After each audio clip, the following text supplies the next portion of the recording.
Marcus Wellington had everything a 25-year-old could want, except the one thing money couldn't buy: genuine human connection.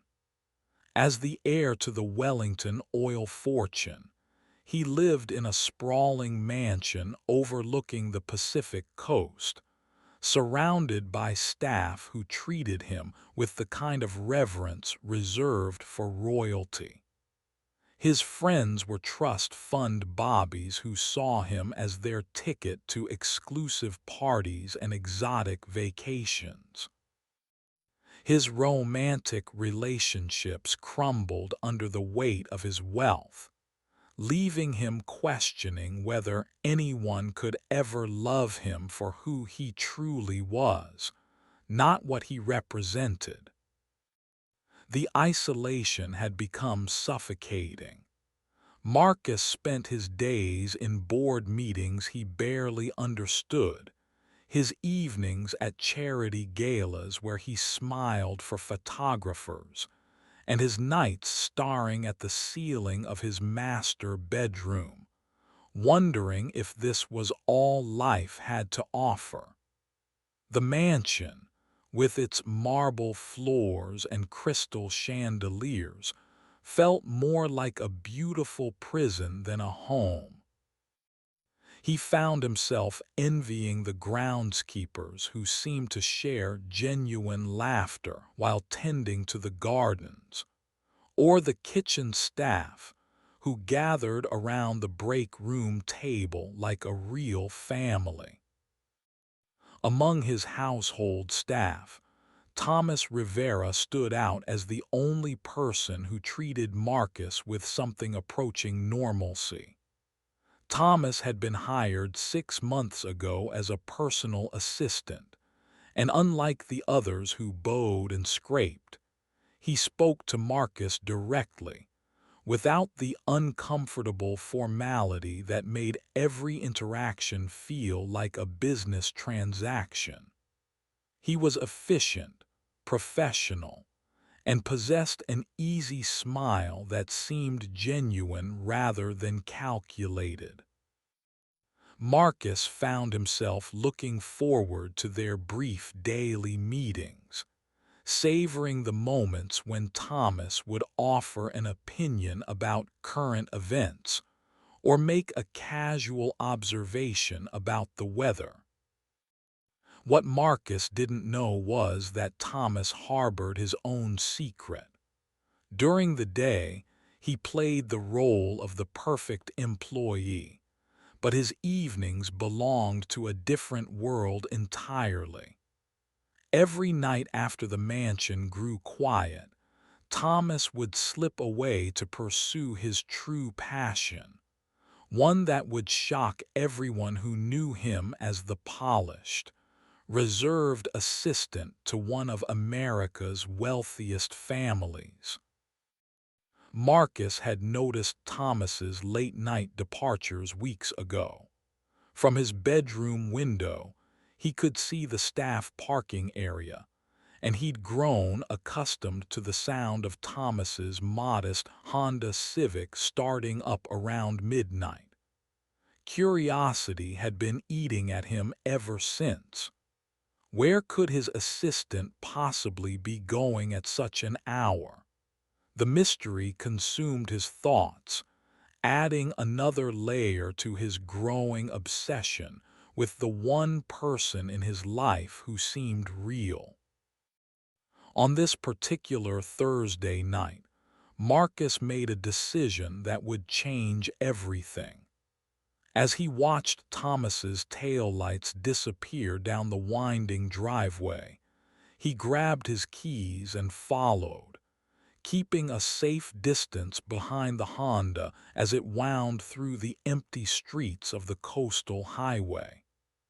He had no idea that what he was about to discover would shatter his preconceptions about class, dignity, and what it truly meant to have purpose in life. The night air was crisp as Marcus drove, his heart pounding with anticipation and guilt. He was violating Thomas's privacy, but his loneliness had reached a breaking point. He needed to understand what made this man different from everyone else in his privileged but hollow world.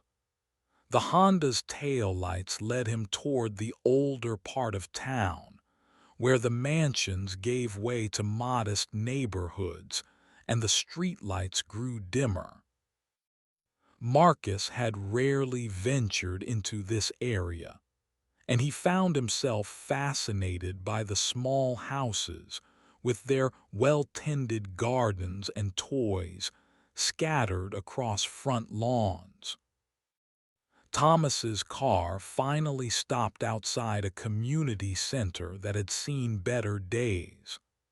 The building was old but well-maintained, with a handwritten sign in the window that Marcus couldn't read from his hiding spot across the street.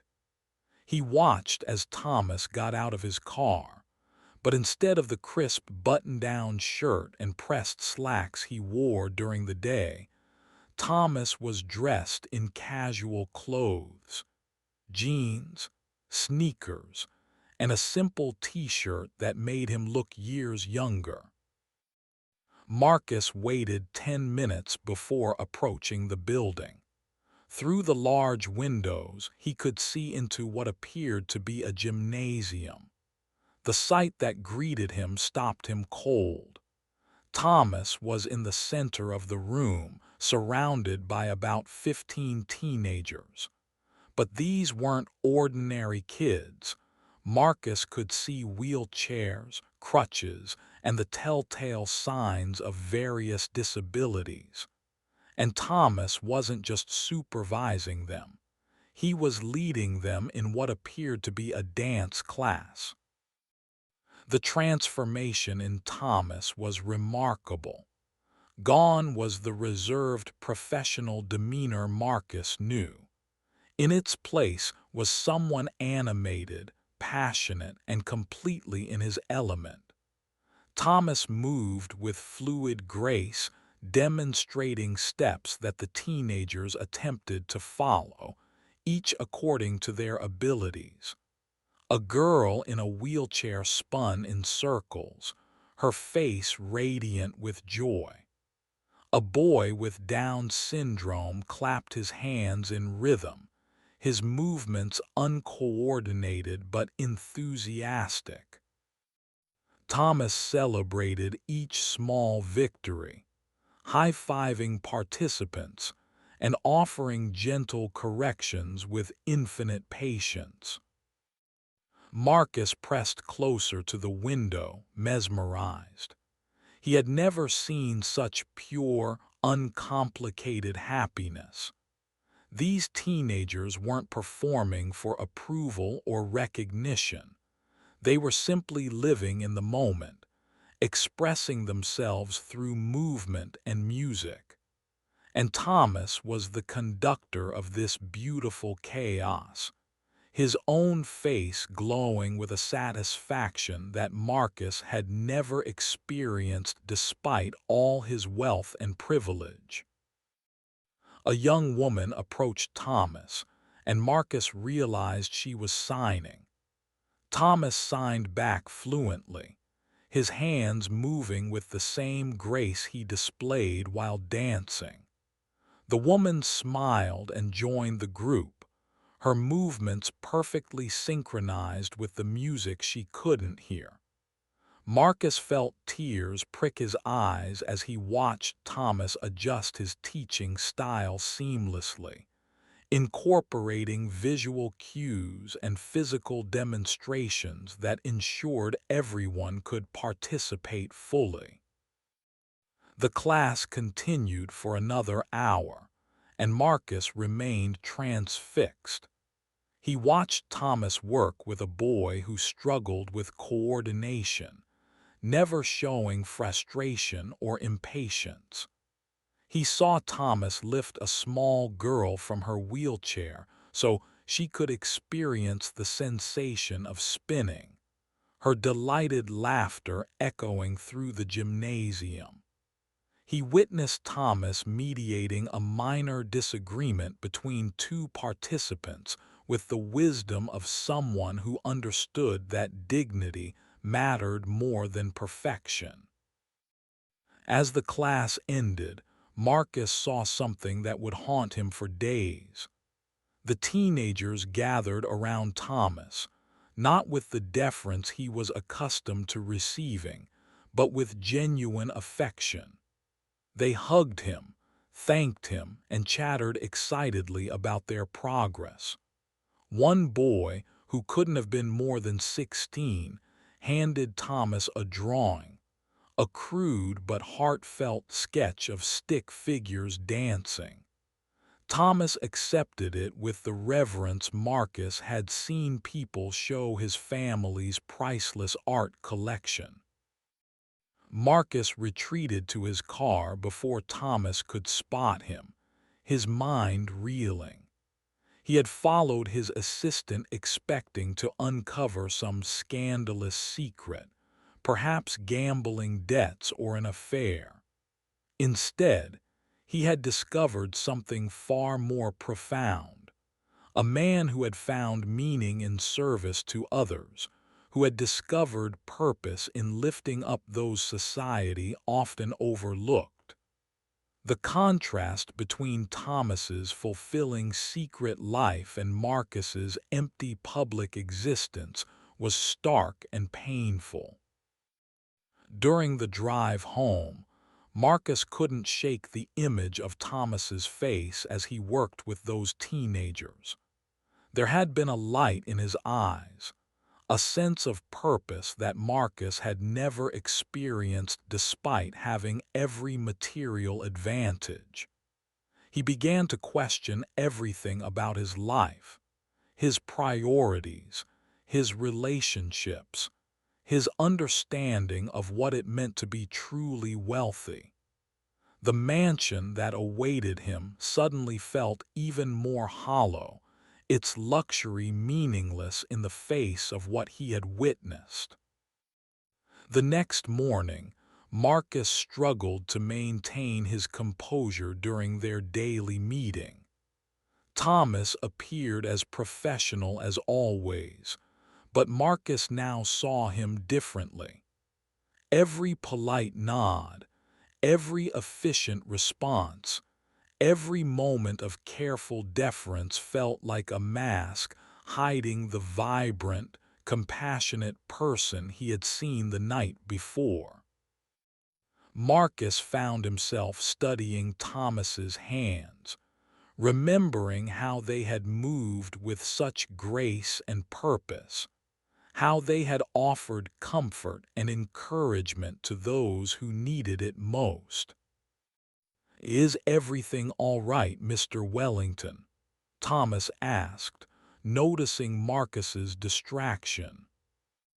Marcus wanted to confess everything: his loneliness, his emptiness, his secret observation of Thomas's midnight activities.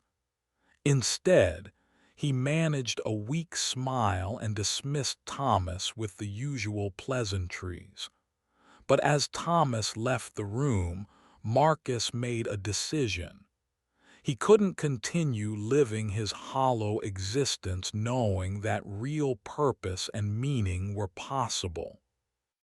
He had to find a way to bridge the gap between his world and Thomas's, to discover if there was a place for him in something more meaningful than board meetings and charity galas. That evening, Marcus found himself researching community centers and volunteer opportunities.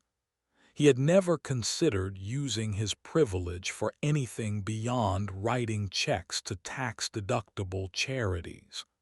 But seeing Thomas's work had opened his eyes to the possibility of direct service, of making a real difference in individual lives rather than just contributing to abstract causes.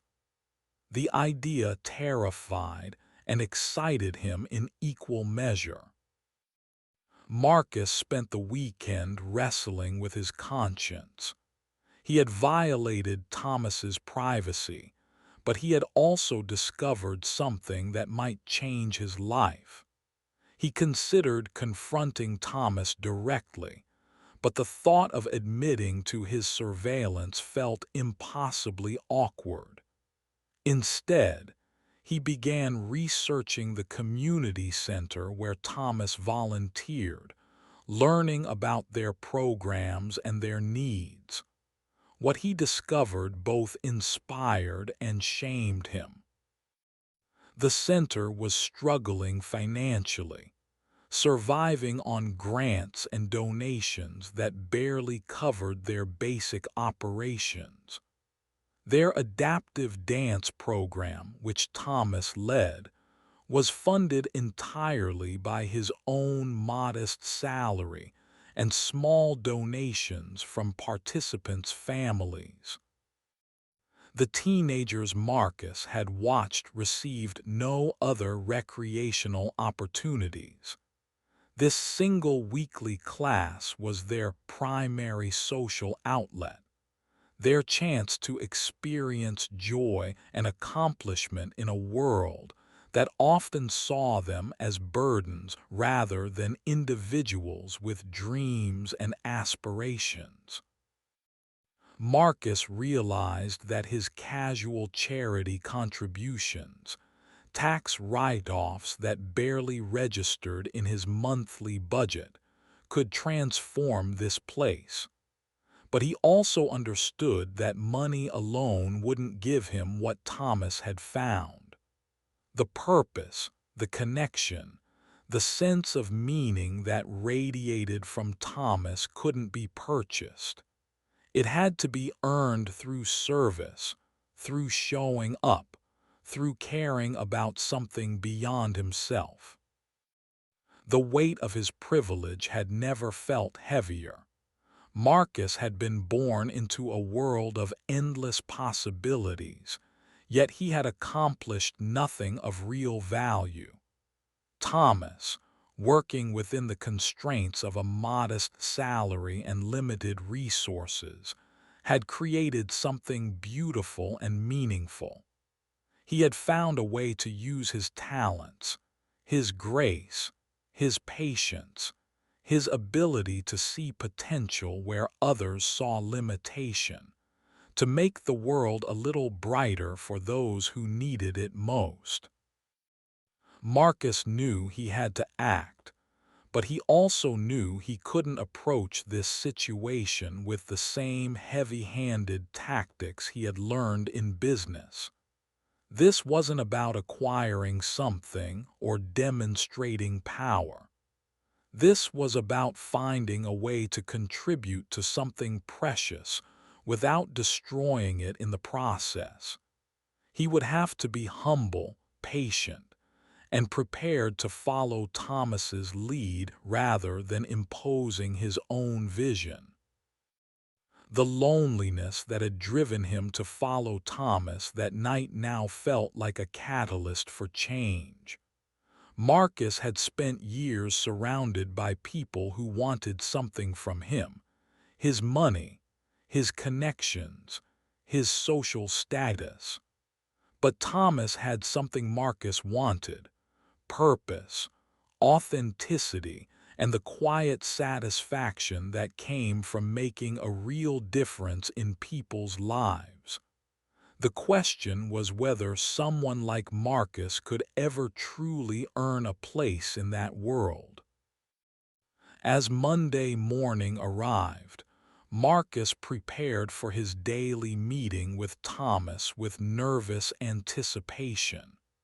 He had decided to take the first step toward bridging their worlds, though he wasn't sure exactly how. The conversation would require delicacy, honesty, and a willingness to be vulnerable in ways that his privileged upbringing had never demanded. But for the first time in years, Marcus felt like he was moving toward something meaningful, rather than simply going through the motions of a life he had never chosen.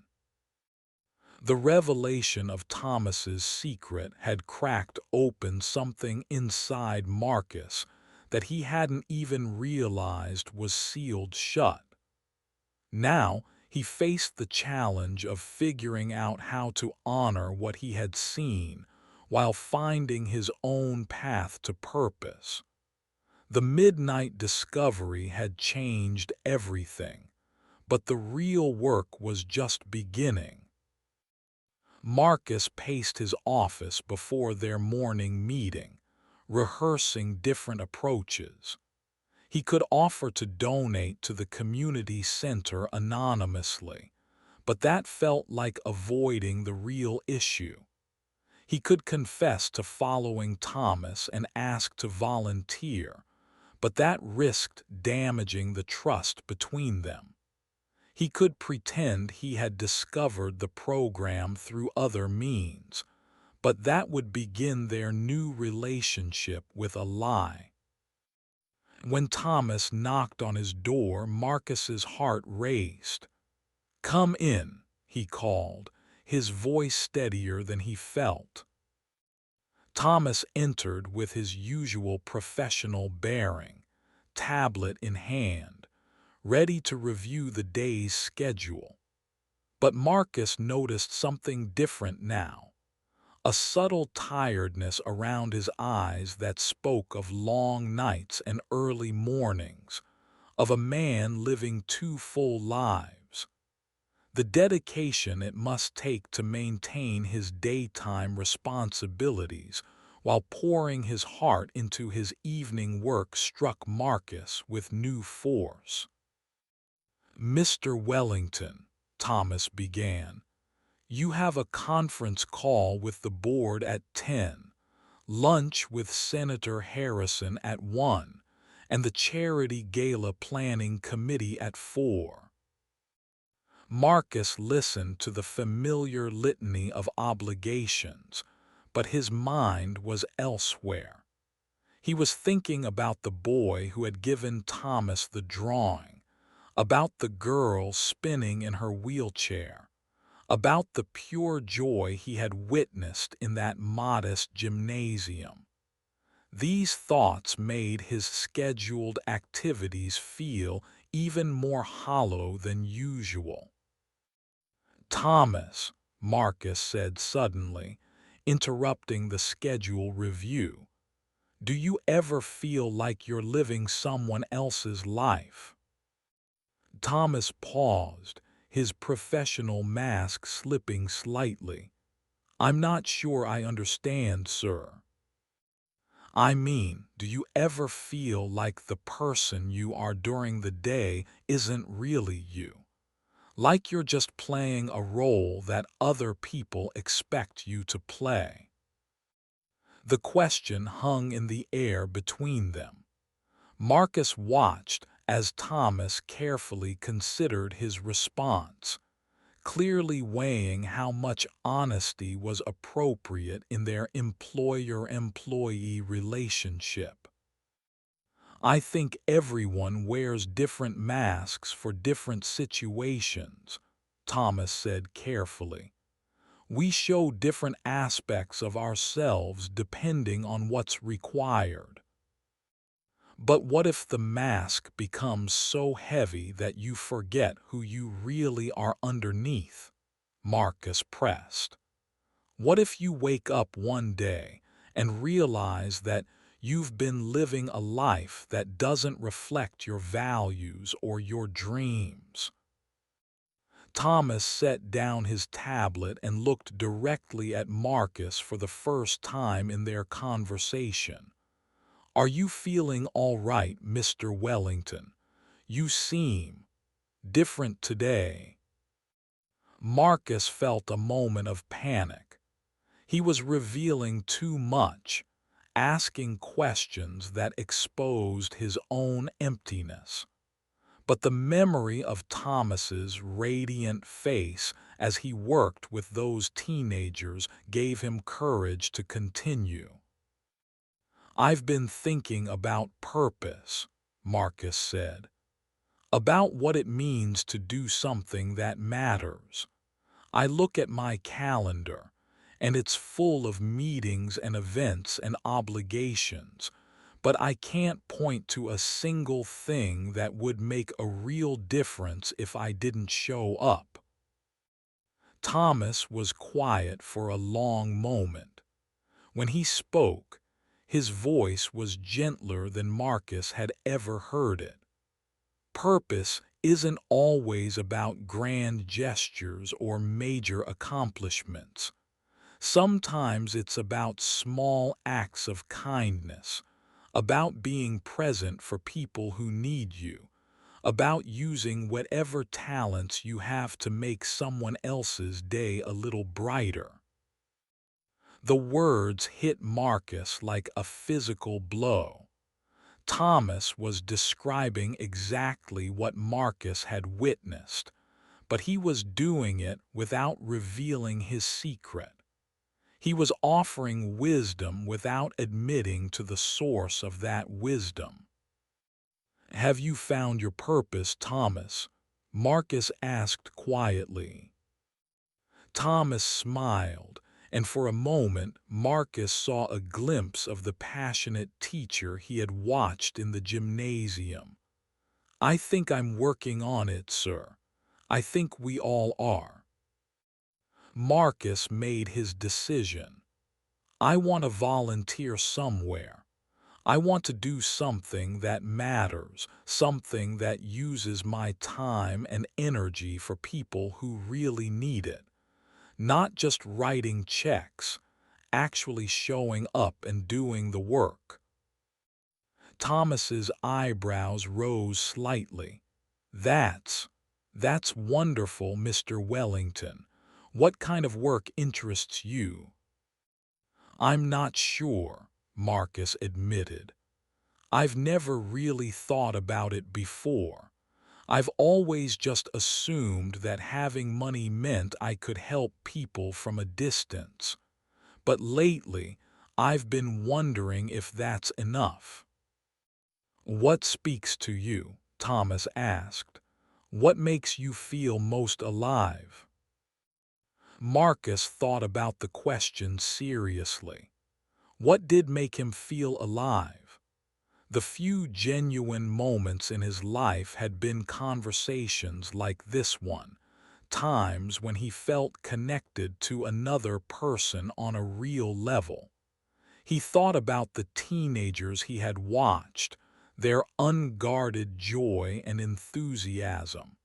He thought about Thomas's patience and grace. "I think I want to work with young people," Marcus said slowly. "Kids who might be overlooked or underestimated. I want to help them see possibilities they might not have imagined." Thomas nodded thoughtfully. "There are many organizations that could use someone with your resources and dedication. Would you like me to research some options?" Marcus hesitated. This was his chance to reveal what he knew, to confess his midnight surveillance and ask Thomas to guide him directly to the community center. But something held him back. The trust Thomas had shown by opening up about purpose and service felt too precious to risk with an admission of betrayal. "Yes," Marcus said finally, "I'd appreciate that, but I don't want to just show up and take over because I have money. I want to earn my place, to learn from people who already know what they're doing." Thomas smiled again, and this time Marcus was sure he saw approval in his eyes. "I think that's the right approach, sir. Real service requires humility and patience." As Thomas gathered his things to leave, Marcus felt a surge of hope. He had taken the first step, opened the door to change without destroying the relationship that had inspired it. Now he had to trust that Thomas would lead him to the right place, that somehow their paths would converge in a way that honored both the secret Marcus had discovered and the authenticity Thomas had shown. The conference call with the board felt interminable. Marcus found himself staring out the window, thinking about wheelchairs and laughter, about drawings made with careful hands and hearts full of love. When Senator Harrison called to reschedule their lunch, Marcus felt relief rather than disappointment. He spent the afternoon researching youth programs online, trying to understand the landscape of need and opportunity in his city. By evening, Marcus had compiled a list of organizations that worked with underserved young people: group homes, after-school programs, summer camps for kids with disabilities, a whole world of need that had existed parallel to his privileged existence without ever intersecting. He was overwhelmed by the scope of the work being done with so few resources, inspired by the dedication of people who had chosen service over profit. As midnight approached, Marcus found himself at his bedroom window again, waiting for the familiar sound of Thomas's car. When the Honda's engine turned over, Marcus felt a different kind of anticipation. He wasn't planning to follow tonight. That chapter was closed. Instead, he was imagining a future where he might be making the same journey, driving toward purpose and connection rather than away from emptiness and isolation. The next morning brought an email from Thomas with a carefully curated list of volunteer opportunities. Marcus read through the descriptions, noting how Thomas had focused on programs that emphasized mentorship and personal connection, rather than just financial need. It was clear that Thomas understood what Marcus was really searching for, even if he couldn't know about the midnight revelation that had sparked this transformation. One program caught Marcus's attention immediately: a community center that offered various services to young people with disabilities. The description mentioned an adaptive dance program that was looking for dedicated volunteers willing to learn and grow alongside our participants. Marcus's heart raced as he read the address, the same building where he had watched Thomas work his magic with those teenagers. Marcus stared at the listing for a long time, wondering if Thomas had included it knowing that Marcus would be drawn to it, or if it was simply a coincidence. Either way, it felt like fate. This was his chance to enter Thomas's world legitimately, to discover whether he could find the same sense of purpose and connection that had transformed his reserved assistant into a passionate teacher. He picked up his phone to call the community center, then hesitated. Was he ready for this? Was he prepared to be vulnerable, to learn from people who had less money but more wisdom? Could he handle being seen as a beginner, as someone who needed guidance rather than someone who gave orders? The memory of Thomas's face as he celebrated each small victory with those teenagers gave Marcus his answer. He dialed the number, his hands shaking slightly as he waited for someone to answer. Riverside Community Center. This is Angela speaking. Hi, Marcus said, his voice catching slightly. I'm calling about volunteer opportunities. I'm particularly interested in your adaptive dance program. Oh, wonderful. Angela's voice was warm and enthusiastic. Are you a dancer yourself? Marcus almost laughed. No, not at all. I have no experience with dance or working with people with disabilities, but I want to learn. I want to be useful. That's exactly the attitude we're looking for, Angela said. Our program coordinator always says that the best volunteers are the ones who come with open hearts and minds. When would you like to come in and meet with us? Marcus looked at his calendar, full of meetings and obligations that suddenly seemed insignificant. How about tomorrow evening? I'm free after 6. Perfect. Can I get your name and contact information? Marcus hesitated for a moment. Once he gave his name, there would be no hiding his identity or his wealth. But he had promised himself honesty and authenticity in this new chapter of his life.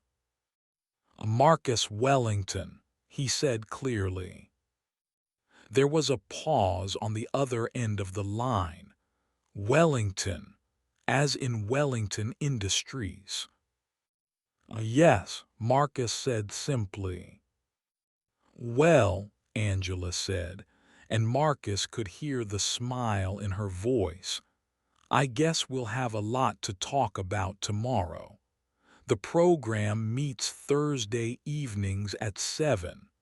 Why don't you come in at 6:30 so we can chat first? After hanging up, Marcus sat in his office chair, staring at his phone.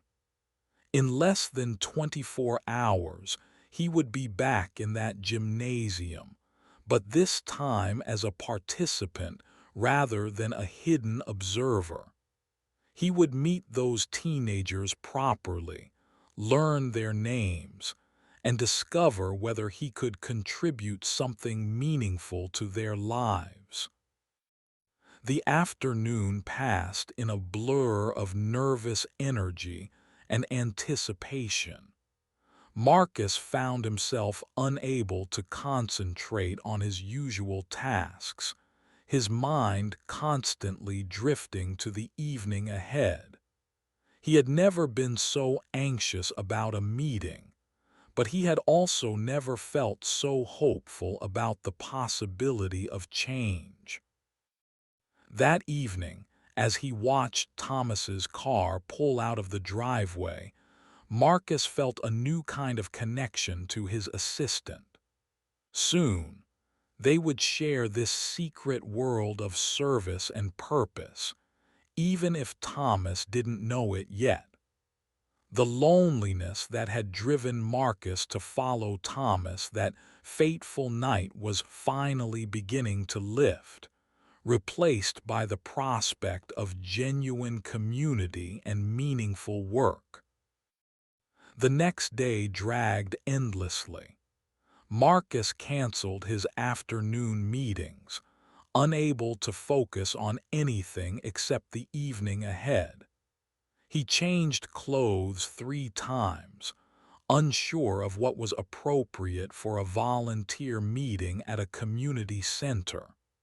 Finally, he settled on jeans and a simple button-down shirt, clothes that felt foreign after years of expensive suits, but seemed right for this new chapter of his life. As 6:30 approached, Marcus drove toward the community center with sweaty palms and a racing heart. He had faced hostile corporate takeovers and high-stakes negotiations without this level of anxiety, but those situations had involved playing roles he understood. Tonight, he would have to be himself, vulnerable, inexperienced, and desperate for connection. The building looked different in the daylight.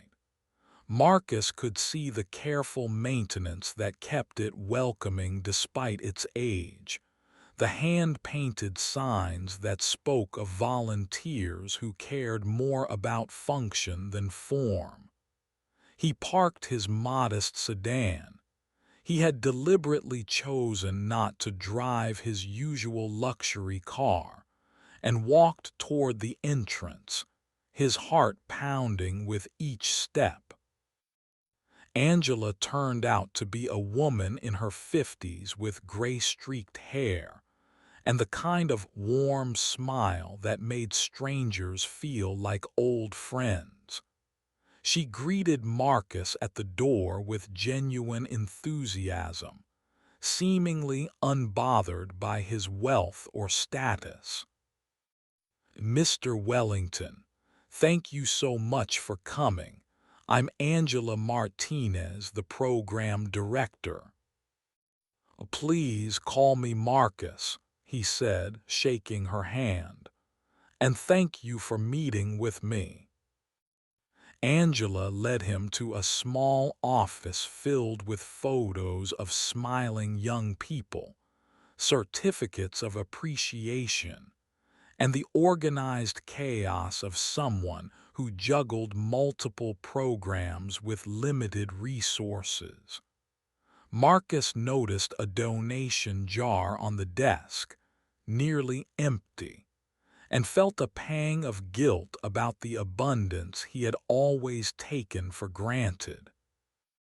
"So," Angela said, settling into her chair, "what brings you to our little corner of the world?" Marcus had rehearsed this moment, but now he found himself speaking from the heart instead of from his prepared script. "I've been thinking about purpose lately, about what it means to do something that really matters. I have resources, but I've never had the chance to connect with people on a personal level, to make a difference in individual lives." Angela nodded knowingly. "A lot of people think that writing checks is enough, but you're right. There's something special about showing up, about being present with people who need connection as much as they need funding." "I'm particularly interested in the adaptive dance program," Marcus continued. "I have no experience with dance or working with people with disabilities, but something about it appeals to me. The idea of expression and joy and movement, it seems like it would be powerful." "Oh, it is," Angela said, her eyes lighting up. "Our participants are amazing. They teach us as much as we teach them. The program coordinator, Thomas, has done incredible work building something special here." Marcus felt his cheeks warm at the mention of Thomas's name. "He sounds like someone I'd like to learn from." "He's wonderful," Angela continued. "He volunteers his time, uses his own money to supplement our program budget, and has this gift for seeing potential in everyone. The kids adore him, and honestly, I don't know what we'd do without him." Marcus felt a surge of pride and affection for Thomas, mixed with shame about his own privileged existence. While he had been complaining about his empty life, Thomas had been building something beautiful with his own hands and heart. "I'd like to start as soon as possible," Marcus said. "I know I have a lot to learn, but I'm committed to showing up and doing whatever is needed." Angela smiled. "I like your attitude. Why don't you observe tonight's session, and if you feel comfortable, we can talk about how to get you more involved." Marcus nodded, his mouth suddenly dry. In less than an hour, he would be face to face with Thomas in this context, and he had no idea how his assistant would react to seeing him here. Would Thomas suspect that Marcus had followed him? Would he be uncomfortable with the boundary blurring that came with sharing this sacred space? As 7 o'clock approached, Angela led Marcus to the gymnasium. The space looked exactly as he remembered from his midnight surveillance, but now he was seeing it with different eyes. The worn wooden floors spoke of countless hours of joy and movement. The mirrors along one wall reflected not just physical images but dreams and aspirations. The sound system was clearly outdated, but it had delivered music that transformed lives. The participants began arriving with their families, and Marcus felt overwhelmed by the diversity of ages, abilities, and backgrounds. Some came in wheelchairs, others walked with careful steps, still others bounded through the door with infectious energy. What they all shared was an excitement about being here, a sense that this weekly gathering was a highlight of their lives. And then Thomas walked in, and Marcus's breath caught. Seeing him in this context, knowing what Marcus now knew about his dedication and sacrifice, made Thomas seem like a completely different person. His face was already transforming from the professional mask he wore during the day to the passionate teacher Marcus had observed from outside.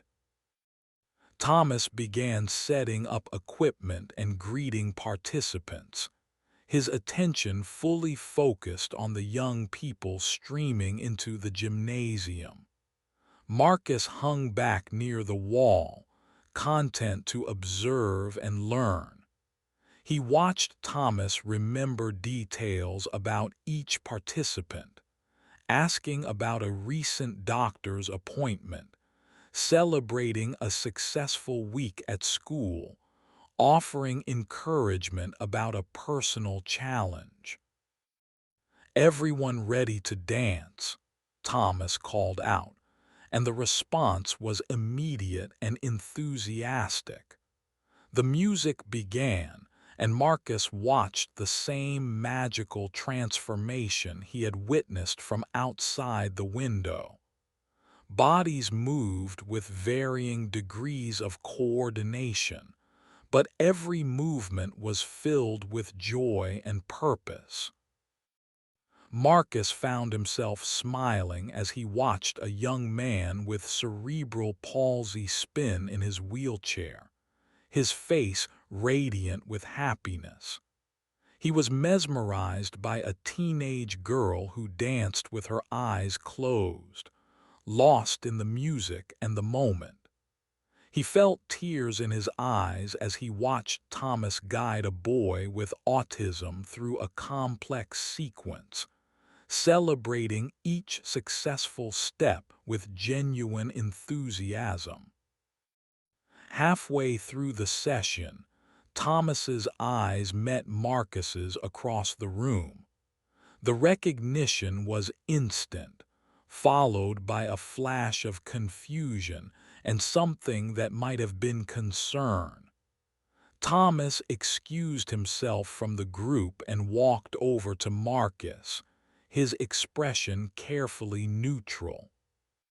"Mr. Wellington," Thomas said quietly, "I didn't expect to see you here." Marcus felt heat rise in his cheeks. "I hope it's okay.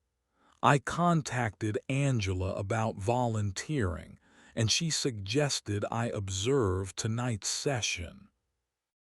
Thomas glanced around the gymnasium, as if seeing it through Marcus's eyes.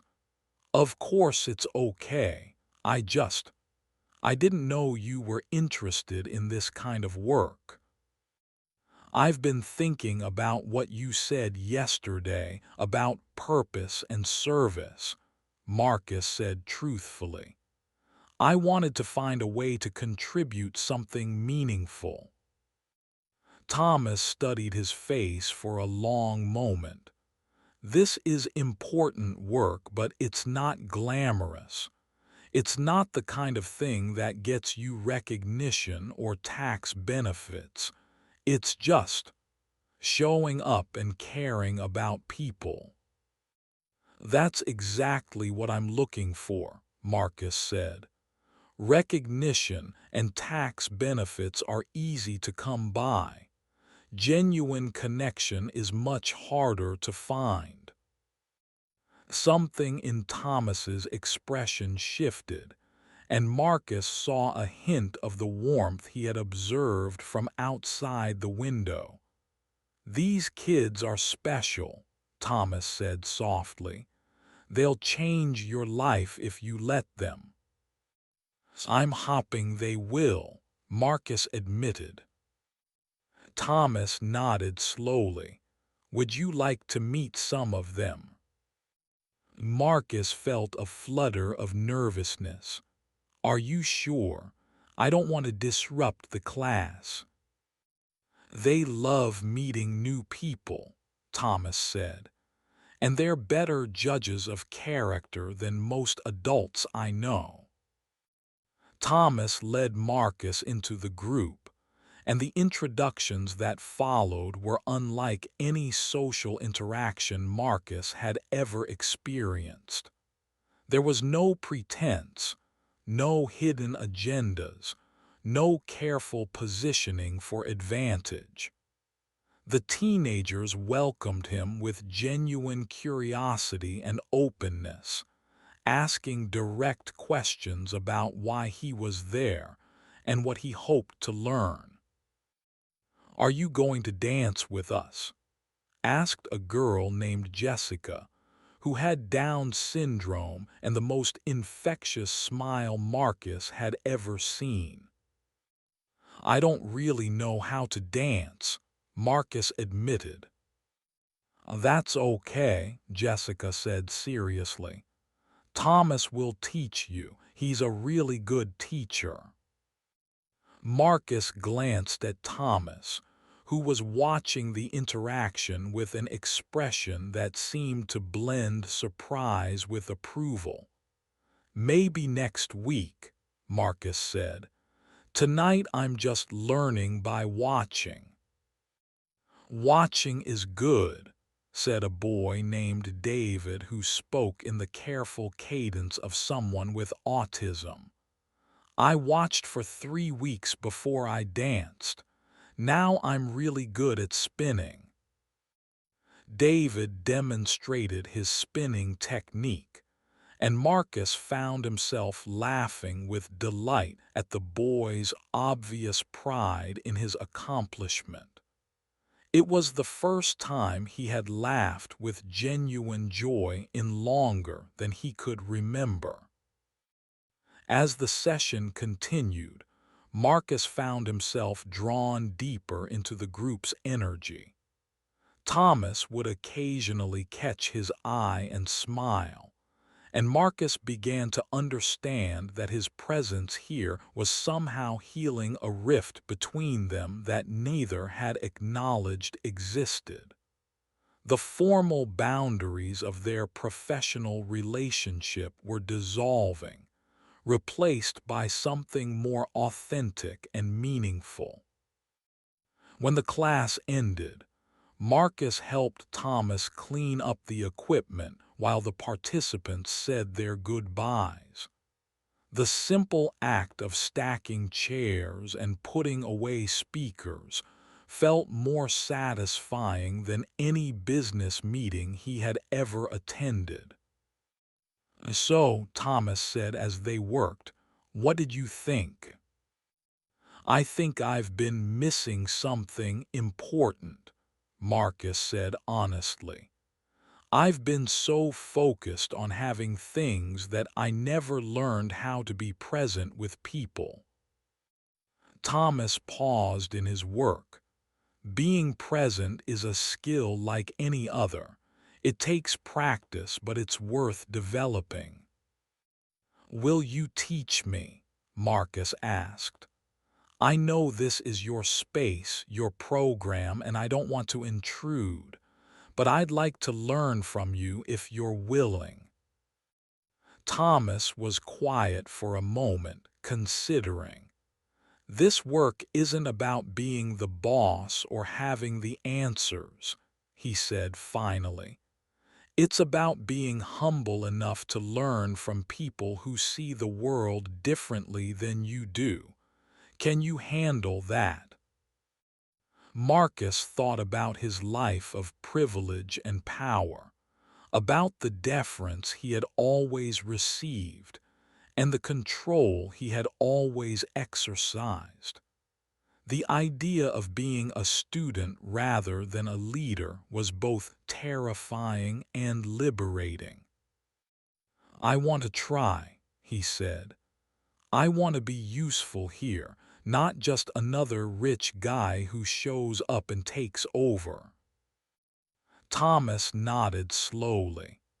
"Then welcome to the team. But I have to warn you, these kids will see right through any pretense. They'll know if you're here for the right reasons or just because you're bored." "I'm here because I'm lonely," Marcus said before he could stop himself. "I'm here because I watched." He caught himself just in time, but Thomas was watching him with sharp eyes. "You watched what?" Thomas asked quietly. Marcus felt panic rise in his chest. He had almost confessed to his midnight surveillance, almost destroyed the fragile trust that was building between them. "I watched you today with these kids. I saw something in your face that I've never seen before. Purpose, joy, connection. I want to learn how to have that." Thomas studied him for a long moment. "Purpose isn't something you learn from a book or a lecture.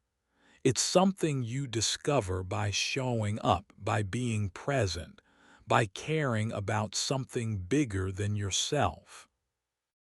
"Then I'll show up," Marcus said, "every week for as long as you'll have me." Thomas smiled, and for the first time, Marcus saw no trace of the professional mask he wore during their business interactions. "Then I'll see you next Thursday." As they walked to their cars, Marcus felt a fundamental shift in their relationship. The employer-employee dynamic that had defined their interactions was evolving into something more like partnership, or even friendship. The midnight discovery that had started this journey remained his secret, but the path forward was now illuminated by honesty and shared purpose. During the drive home, Marcus reflected on the evening's revelations. He had entered the community center as a lonely, privileged observer, but he was leaving as a committed volunteer with a chance to make a real difference. The teenagers he had met weren't projects to be managed or problems to be solved. They were teachers who could show him what it meant to find joy in the moment and connection in authenticity. The next morning's meeting with Thomas felt different from their previous interactions. There was an ease between them that hadn't existed before, a sense that they were colleagues rather than employer and employee. Thomas still maintained his professional demeanor, but Marcus caught glimpses of the passionate teacher he had met the night before. "How are you feeling about last night?" Thomas asked as they reviewed the day's schedule. "Overwhelmed," Marcus admitted, "but in a good way. I've never been around people who were so genuine, so present. It was like being in a different world." Thomas smiled. "That's exactly what it is. A different world where money and status don't matter, where what counts is how you show up for other people."